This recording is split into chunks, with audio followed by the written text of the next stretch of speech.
खुलुमबाय आं नैबे समाव दंफैयो जोंनि बुरलुंबुथुरनि खोलाहा थानाय खोला कामरुप जिल्लानि सिङाव थानाय बक' आन्चलिक बर' जातीय परिषदनि जाय बिथां फाउन्डार सेक्रेटारि बिथां सेक्रेटारिनि न'खराव आंनि थांखिया जाबाय आं बेयाव फैनायनि थांखिया जाबाय बिथांजों मोनसे सुंद' मोगा-मोगि लानाय आरो आंनि बे मोगा-मोगिनि थांखियानो जाहैबाय बक' आन्चलिक बर' जातीय परिषदनि जोनोमनि बाथ्राफोरखौ डाइरेक्टलि बिथांनिफ्राय मिथिनाय आं सानो बे भिडिअखौ नायनानै नोंथांमोना बेनि सोमोन्दै बक' आन्चलिक बर' जातीय परिषदनि जोनोमनि सोमोन्दै मोजाङै रोखा-रोखायै मिथिनो मोनगोन आरो बेनिफ्राय नोंथांमोना गोबां लाब जागोन फैदो बिदिब्ला जोङो मोगा-मोगिखौ जागायनोसै खुलुमबाय खुलुमबाय दे आं मिथिनायाव नोंथाङा जोंनि बक' आन्चलिक बर' जातीय परिषदनि फाउन्डार सेक्रेटारि गायसनगिरि नेहाथारि दा बक' आन्चलिक बर' जातीय परिषदखौ गायसननायनि बाथ्राखौ जों गुवारै मिथिनायनि सिगां आं एसे बाथ्राखौ नोंथांनिफ्राय मिथिनो लुबैदों नोंथांनि लाइफ हिस्ट्रि जागायनायनि सोमोन्दै आरो माने नोंथांनि जोनोमा बबेयाव जादोंमोन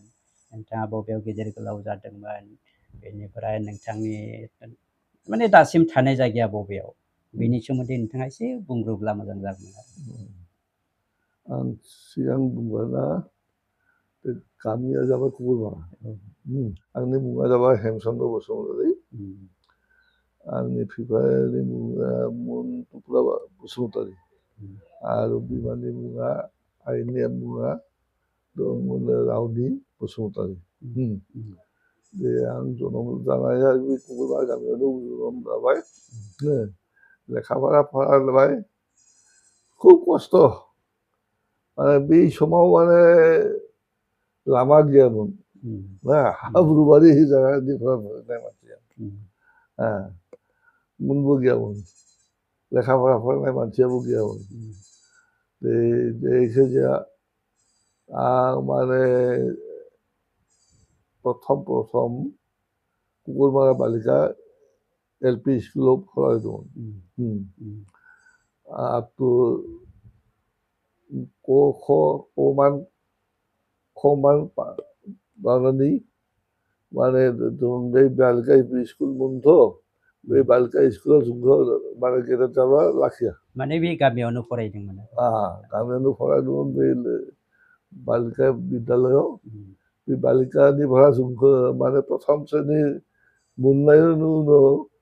आं बरदाराव MP स्कुल थाङो माने थांनो माने कम्पालसारि आरो बे एरिया बे बरदारा MPआव माने प्रथम द्वितीय तृतीय फरायनानै माने बृत्ति परीक्षायाव बक'याव जादोंमोन बे समाव बृत्ति परीक्षाया बेयाव होबाय बेनिफ्राय पास खालामबाय बृत्ति उनाया बेनि उनाव सिंगा हाई स्कुलाव बे समाव साइस्कुल गैयामोन ME स्कुलाव फरायबाय बै 1957 मायथाइयाव बेनिफ्राय गोबांलाय कन्टिनिउ 1966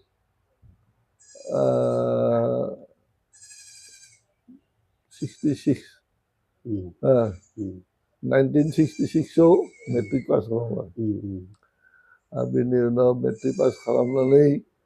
बे समाव बक' जवाहरलाल नेहरु कलेज प्रतिष्ठा जाबाय आरो बेयाव जों माने आं माने एडमिसन लाबाय 67 आव आं प्रि इउनिभार्सिटि पास खालामबाय कन्टिनिउ 66 आव मेट्रिक पास खालामबाय आरो 67 आव प्रि इउनिभार्सिटि पास खालामबाय रेगुलार डिउलि पास खालामनाय मानसि आं सासे आरो साथाम सासे कुलिटार सारा मुसलमान बे साब्रैबा पास खालामदोंमोन इउनिभार्सिटि एरिया डिउलि बाखि थांरो बेनि उनाव बोसोरसे जवाहरलाल नेहरू कलेजाव थानानै आं बिबुआ कलेजाव एडमिसन लाबाय गुवाहाटीयाव बेयाव सेकेन्ड इयाराव BA सेकेन्ड इयाराव एडमिसन लानानै बिबुआ कलेजनिफ्राय 1972 ग्रेजुएसन लाबाय बेनि उनाव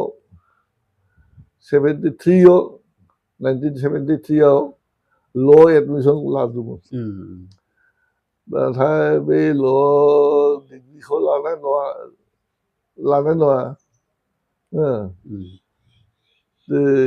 जा साख्रि जाबाय माने ल' डिग्रीखौ लानो हायासै आरो बे साख्रि जाबाय जेथिया साख्रिखौनो मावनो लाबाय बेखायनो साख्रिखौ मा साख्रि बे सिंग्रा हाइ स्कुलाव टिचार सिंग्रा हाइ स्कुलाव टिचार हिसाबै साख्रिखौ मोनबाय जेथिया साख्रिखौनो मावबाय आरो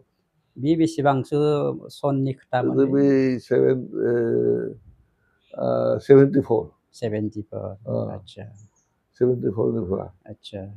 बे सिंग्रा स्कुलाव साख्रि मोननायनि उनाव बेयावनो थाबाय आरो एकदम आप टु रिटायार हालागै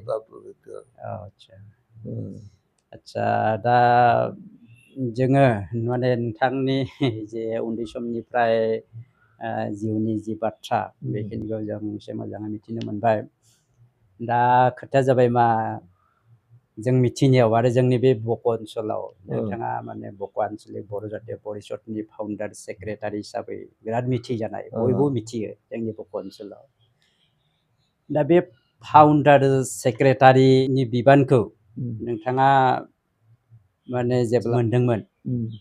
बा फाउन्डार सेक्रेटारिनि बिबानखौ जेब्ला लादोंमोन बे बेसेबांसो मायथाइनि खोथामोन बे जाबाय 1984 माने मावबाय जों माने 1982 निफ्राय बोसोरनि जाबाय जों माने अर्गानाइज खालामनायाव मोननै बोसोर लाबाय बे बोसोरनि उनाव बे मोननै बोसोरनि उनाव जों माने संबिजित खालामबाय खसरा संबिजितनि खसरा तैयार खालामबाय माने कमिटिखौ 1984 आव दानाय जादोंमोन बक' आन्चलिक बर' जातीय परिषदखौ 82 आव जों खौसे जाबायथ' बक' बंगा लुकि बेखिलि सुमुरिया मेम्बार खौसे जाबाय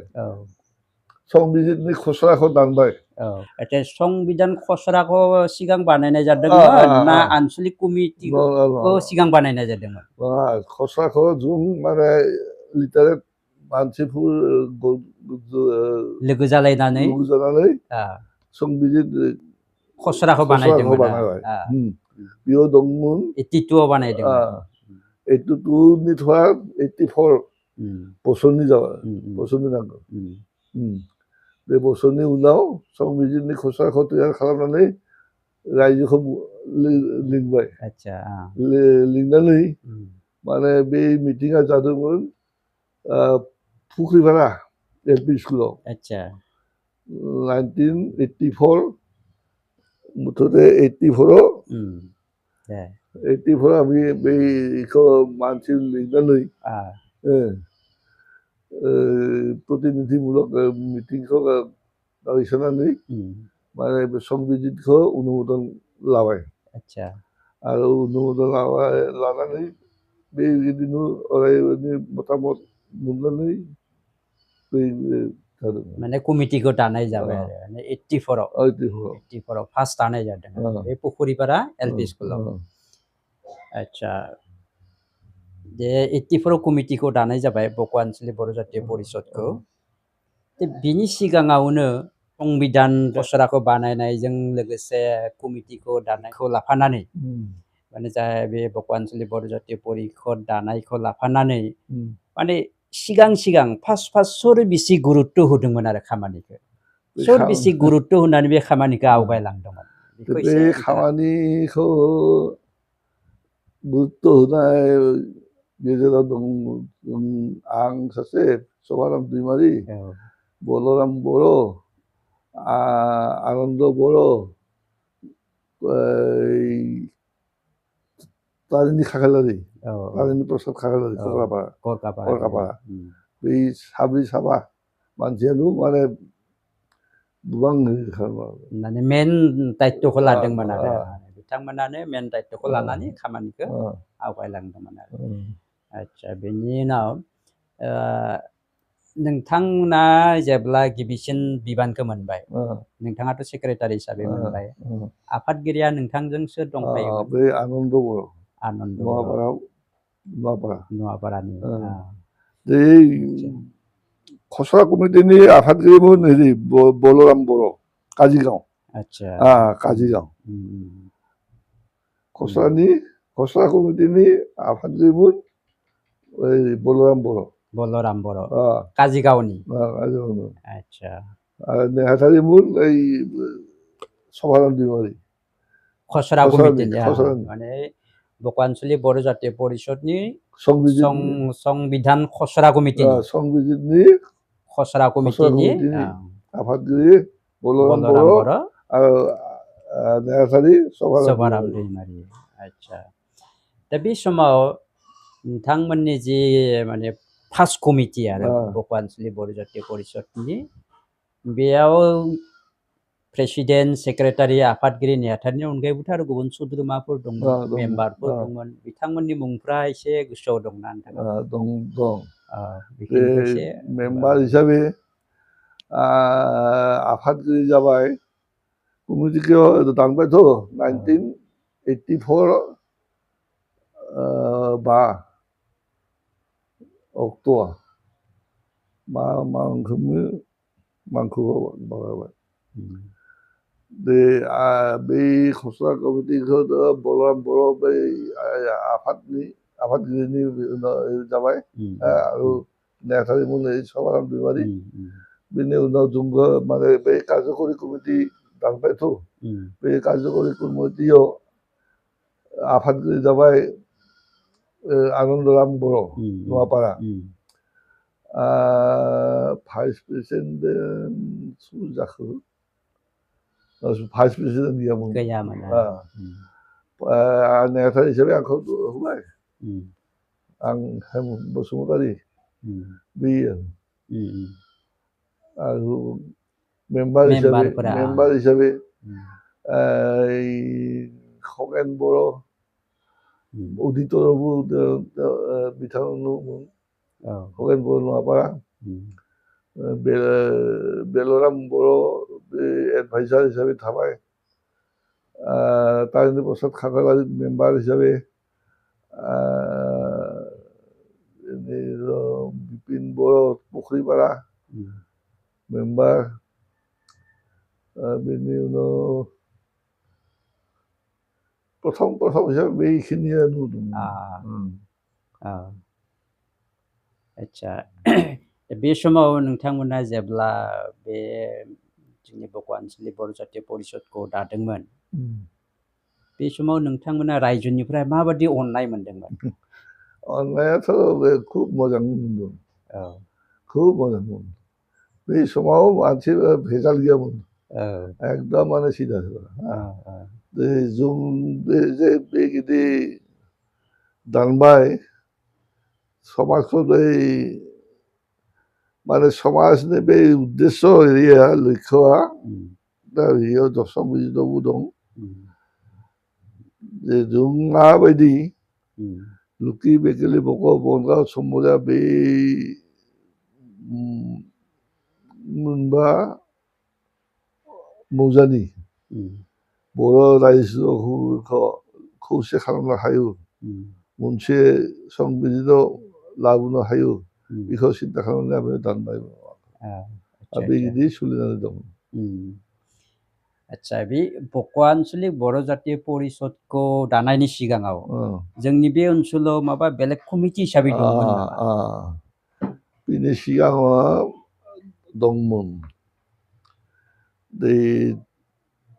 जोंनि आगोलनि रायजोफोरा लुखि बेकेलियाव मोनसे Moonba committee, Moonba dol, Hakadolखौ लानानै दलखौ लानानै लुखि बेकिले मौजा परिषद दादोंमोन 1923 दादोंमोन लुखि बेकिले बक' आनसलिक लुखि बेकिले मौजा दल परिषद आरो बक' ओनसोलाव दंमोन 1965 बक' बर' समाज संस्कार कमिटि हिसाबै माने बक' ओनसोलनिया एसे उनाव जादों आरो बे समाव माने मानसि गैयामोनथ' मिथिनाय मानसि बेयाव बर' आरो हेरि दंमोन हेरि मालिकगुरि धरता बै पुनिराम बर' आगसियानि मानसि शिक्षित मानसि गैयामोन माने बेबादि बे समाव समाजनि खामानि मावग्रा मानसि बा समाजखौ नेतृत्व होनो हानाय दैदेननो हानाय मानसि एसे आंखालबो दंमोन आरो दा बे समाव जे नोंथांमोना बे खामानिखौ गोसो होनानै मावदों गुरुत्व होनानै मावदों खिन्थु बे दा बिराद मोजां खामानि जादों दा बेनि थाखाय जों नोंथांमोनखौ माने अरायसम साबायखर होनो नांगोन आरो धन्यबाद होनो नांगोन आच्छा आं मिथिनायावथ' जोंनि दक्षिण कामरुपाव साउथ कामरुपाव बे बर' ओनसोलावल' बर' मानसि गैया आं जिखिनि नुहरदों जिखिनि मिथियो एकदम रानिहालागै दङ दा बेहालागै बर' मानसि थासान्दियावबो जोंनि बे बक' आनसलिक बर' जातीय परिषदखौ मानो जिल्ला भित्तियाव बे समावनो दानाय जाहैदिया माबा उसुबिदा जादोंमोन नामा असुबिदा मोनबाय जों गानि गाथाम माने मेला जदोंमोन आंनो बे लिड खालामनाय आं एरियायाव सभाराम दैमारि आं सानैयानो सयगावआव जदोंमोन गानि गाथाम बे बारनानै रानि ओनसोलावबो जदोंमोन बिजा गुवाहाटीयावबो जदोंमोन गुवाहाटीयावबो गानि गाथा मेला जदोंमोन खिन्थु माने खौसे खालामनो हादिया माने बिसोर बेबस्थाफोरा एसे दस्रा आलगा दं माने सामाजिक नेमखान्थिफोरा बिथांमोननि एसे आलादा जानायनि थाखाय जायासै आरो लिरनाय दं बेयाव मामा उसुबिदा दं माने बिसोर जोंनि बक' ओनसोलाव जों खालामबाय सहज हिसाबै बर' रायजोआ दुखिया माने जिखुनु समाज बेबस्थाखौ लाखिनो नांगोन बेखौ सिन्था खालामनानै जों माने हाबाफोराव बा मिटिंफोराव एसे नरम खालामबाय जोंनाव जौजा गैया नाङा सामाजिक हिसाबै बन्धन गैया बेयाव जौ बेदर माने निरामिस हिसाबै खालामनो नामायदोंमोन आरो बे निरामिस हिसाबै दं सोरबा हायो होनो हायो सोरबा जुदि हायोब्ला खरसा खालामनो हायो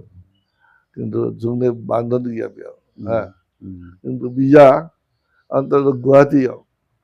दं गुवाहाटीयाव माने जौ नांगोननो अमाखौ नांगौ बेदर नांगौ माने निरामिस जाया माने बिथांमोननि नियमजों जोंनि बे ओनसोलनि नियमजों गोरोबैनि थाखाय बेबादि जानानै थानायसै आरो गानि गाथाम मेला जदोंमोन जायगा हादिया माने नोंथांमोना गोबां सेस्था खालामदोंमोन नाजादोंमोन बे समावनो खालामनो थाखाय खिन्थु हायाखैमोन आरो आच्छा दा नैबे समाव बारा गोबाव जायाखै आं मिथिनायाव आरोखि जोंनि बे बक' आनसलिक बर' जातीय परिषदनि मडेलखौनो लानानै दक्षिण कामरुप जिल्ला बर' जातीय परिषद दानाय जाबाय खोला कामरुप जिल्ला बर' जातीय परिषदखौ दानाय जाबाय दा बे बिथिङाव नोंथांनि अनुभब माबादि जाहैदों अनुभबआ खुब मोजां मोनदों आं माने आं साक्सेसफुल जाबाय होननानै भाबिदोंमोन जे आंनि लेबारा आं जेखौ माने सिन्था खालामनानै थादोंमोन बे माने पुरा जाबाय आरो बे दक्षिण कामरुपनि उनाव आरो बारायनो हागौ उनाव जागोन लासै लासै जोंनि दिनाव बे गैया बे उन्दै मावग्राफोरा मावगोन बेखौ आसा खालामदों माने नोंथांनि जे सिमां बे सिमाङा एकदम माने मोगथां जाबाय आरोखि रियेल जाबाय आरो आच्छा दे बेबादि जिउआव मोननो हानाय खोथाया बिराद मोजां खोथा खस्थ' खालामनानै जे बे अनुष्ठानखौ दादों बे आफादखौ दादों बेनिफ्राय थाङै थाङै दा जे आरो मोनसे गोदान पर्याय मोनबाय दा बे मोनसे गोदान थासारियाव मोनहैबाय बेनि थाखाय जोंबो गौरब खालामो जोंबो दुगायो बेजोंनो लोगोसे आं नोंथांनि एसे आरो माने मिथिनो लुबैबावदों आरो दा नोंथाङाथ' बक' आन्चलिक बर' जातीय परिषदजों लोब्बा थानायनि बाहेराबो माने अनगायैबो आरो बहुत अनुष्ठानजों गोबां माबा माबि अनुष्ठानफोरजों आफादफोरजों लोब्बा दंमोन गोबां समाजारि आफादफोरनि नोंथाङा खामानि मावबोदों बेफोरनि सोमोन्दै एसे गुसुङैनो माने मा आफादजों लोब्बा थानानै नोंथाङा समाजनि खामानि मावबोदों बेनि सायाव एसे बुंबा मोजां जागौमोन आरो आं मिथिबाय आं माने गावनो मिथियो आं बर' हिसाबै आंथ' जेनो थानो नांगोन समाजावबो थागोन समाजाबो दावगोन बेखौ आं आसा खालामो आरो बेनि थाखाय आं माने उन्दैनिफ्राय बै फरायसा थानायनिफ्रायनो 1964-5 बे समावनिफ्रायनो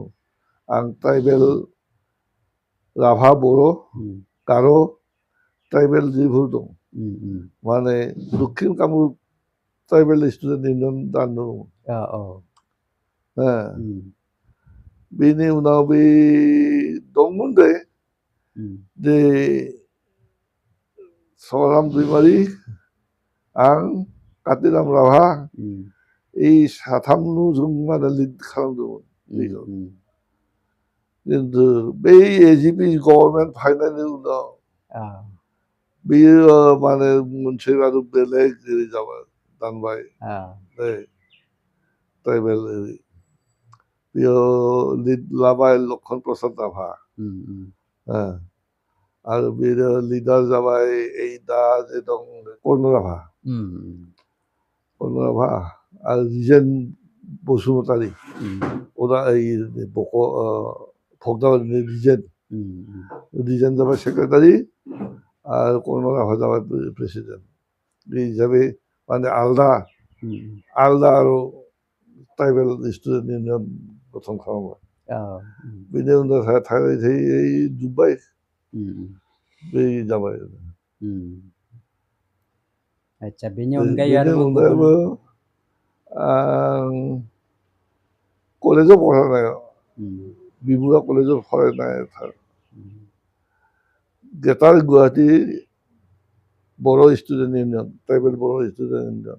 दानदोंमोन गेटार गुवाहाटि बर' स्टुडेन्ट इउनियन बेखौ दाननानै माने सलायबाय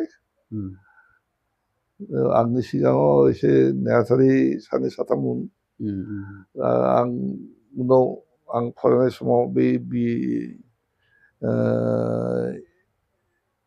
ल' एडमिसन लानाय बोसोराव आंखौ नेहाथारि बानायबाय नेहाथारि जानानै आं माने गिदिंबाय माने जेराव माने बर' गामि दं गुवाहाटि ओनसोलाव सब थाबायदों आं 38 गामि दंमोन गुवाहाटियाव बे समाव बर' गामि बेफोरखौ माने खौसे खालामनो थाखाय बर' स्टुडेन्ट इउनियन दानबाय बेयाव दाननानै आं नेहाथारि जानायनि उनाव मावनाय दंमोन खिन्थु आं इजा साख्रि मोनबाय 74 आं सब माने दायित्वखौ माने जोंनि आफादगिरि बे समाव दंमोन ओरै दैलैक्य ब्रह्म अदालपारा कलेजाव प्रिन्सिपाल जाबाय बे समाव आं जेब्ला दंमोन गुवाहाटीयाव सेक्रेटारि हिसाबै इउनिभार्सिटि स्टुडेन्ट दंमोन बे इजा आं साख्रि मोननाय उनाव बे अरायखौबो माने बै प्रेसिडेन्टनि आखायाव होनानै आं स्कुलाव बेस्थ' थानो गोनां जाहैबाय लाखिदोंमोन आं नेहाथारि जाना थानो 8 बिघा जमी 8 bigha tribal student union Guwahati greater Guwahati tribal student इउनियननि थाखाय ट्राइबेलफोरनि थाखाय हस्टेल खानो थाखाय 8 बिघा जमी रुपनगराव लाखिदोंमोन जों आंनो बै माने RCC पस्ट लाबोनानै माने सिमाखौ लाखिनानै दंमोन दा आं इजा फैनो नांगौ जाबाय जेथिया आं फैबाय सब सास आफादगिरिनि आखाइ होबाय खिन्थु बै माने मन'जग होदिया बेनो जोब्बाय दालागि बे 8 बिघा माटि 8 बिघा हा जुदि ट्राइबेल नामाव रुपनगराव थागौमोन मा जे खामानि दा बेसे सम्पति जागौमोन आफादगिरिया मन'जग होदिया बेनि अनगायैबो जोंनि बे माने दक्षिणपाराव आरो जोंनि साउथ कामरुपाव गुबुन गुबुन बेबायदि समाजारि आफादफोरजों आरो माबा लोब्बा थानाय बिदि दङ नोंथाङा ट्राइबेल संघ दक्षिण कामरुप ट्राइबेल संघ दंमोन राभा बर' गार' बै ट्राइबेल संघनि मिटिं इजा बिजा मावदो मिटिं अधिवेशन दक्षिण कामरुप ट्राइबेल संघनि प्रथम आफादगिरि काति राभामोन नेहाथारि प्रथम जादोंमोन प्रमद राभा बिनि उनाव सभाराम दैमारि इजा बिजा अधिवेशन जों कनफारेन्स जदोंमोन बहुत जायगा रानी इजा सयगाव बरखला बहुत बे समाव जों माने मावना मानसि गैया जों इजानिफ्राय आं सभाराम दैमारि सानै दं आरो जेनेरेल हेरि वार्कार हिसाबै दं देसुन खिन्थु बेयाव थाङा सानैबा माखासे थाङो सोरबा बख'निफ्राय कातिराम राभा तारिणी प्रसाद खाख्लारि बल्लभ बर' बिसोरनो आरो माखासे बाहाय बहुद बर' दंमोन आं मिथिनायावथ' नोंथाङा गुवाहाटी डिस्ट्रिक्ट बर' साहित्य सभाजोंबो फाउन्डार गुवाहाटी जिल्ला बर' थुनलाइ आफादनि मेम्बार हिसाबै जों सभाराम दैमारि आं इजानिफ्राय बाखि गैयामोन दा मोजां खोथाखौनो जों मिथिबाय दिनै बिखेककै स्पेसियेलि माने गुबैयै जुदि जों बुंनो थाङो बक' आन्चलिक बर' जातीय परिषदनि फाउन्डार सेक्रेटारि हिसाबै नोंथाङा जिखिनि मावदों जिखिनि बिबान बानस'दों दायित्व पालन खालामदों बे जोंनि थाखाय बिराद गौरबनि खोथा जों बिराद मोजां मोनदों माने एक हिसाबै बुंनो थांब्ला मोनसे बिथिंनिफ्राय बुंनो थांब्ला माने नोंथाङा माने बक' आन्चलिक बर' जातीय परिषदनि जोनोमगिरि होननानै जों बुंनो नांगोन आरो जोनोमगिरि हिसाबै जों मानिनो नांगोन जे नोंथांखौ जों बे बक' ओनसोलनि बर' फिसाफ्रा बर' मानसिफ्रा निस्सय बेबायदि मानिबाय थानो नांगोन जों नाजागोनबो मानिनायनि थाखाय आरो नोंथांनि अरायसम जों फिजिकेलि नङाब्लाबो माने गोसोजोंनोब्लाबो जोंनि जि आशीर्बाद बे आशीर्बादखौ जों नोंथांनिफ्राय मोनबाय थागोन होननानै आसा खालामदों आरो भबिष्यते जाहाथे आरो बे जोंनि बर' जातीय परिषदआ आरो आवगायलांबाय थानो हायो आनसलिकनिफ्राय दाथ' डिस्ट्रिक्ट लेभेल मोनबाय दा डिस्ट्रिक्ट कमिटि जाबाय दा डिस्ट्रिक्ट कमिटि जानायनि उनाव जाहाथे आरो बे डिस्ट्रिक्ट कमिटिया आरो मोजाङै जाहाथे आवगायलांनो हायो बिनि आशीर्बादखौबो बिनि बोरखौबो जों नोंथांनिफ्राय मिजिंथिदों दा जोबथारनायाव आं माने नोंथांनिफ्राय बर' रायजोआव मिथिबाय नों आं माने सानो मा आं थैब्लाबो आंनि देहाखौ लागोन मा बर'फोरा दं बर' रायजोआव दं फार्स्ट आखाइ होनाय मानसि बर'फोरा दं आंबो थैब्लाबो आं माने बेखौ सानो ओरैनो गुबुन हारिया फैया फैनाय नङा फैगोनब्लाबो फैनो हागौ खिन्थु आखाइ होनायाव माने बर' रायजोखौ आं बेखौ सानो बर' हारिया ओरै गिदिर हारि माने जायफोर माने गावनि एरियाखौ मिथियो आंनि मथे दे दा बेखिनि समखौ होनायनि थाखाय नोंथांनिसिम आंनि फारसेनिफ्राय हाजार हाजार साबायखर बावबाय धन्यबाद जासिबाय आजावना लाबाय आरो नोंथांनि आशीर्बादखौ उनावबो मोनबाय थागोन होननानै मिजिंथिबाय आरो दा बेखिनियावनो जोंनि दिनैनि बे जों माने मोखांजों मोखां रायलायनायखौ एसेयावनो फोजोबनोसै आरो दे धन्यबाद साबायखर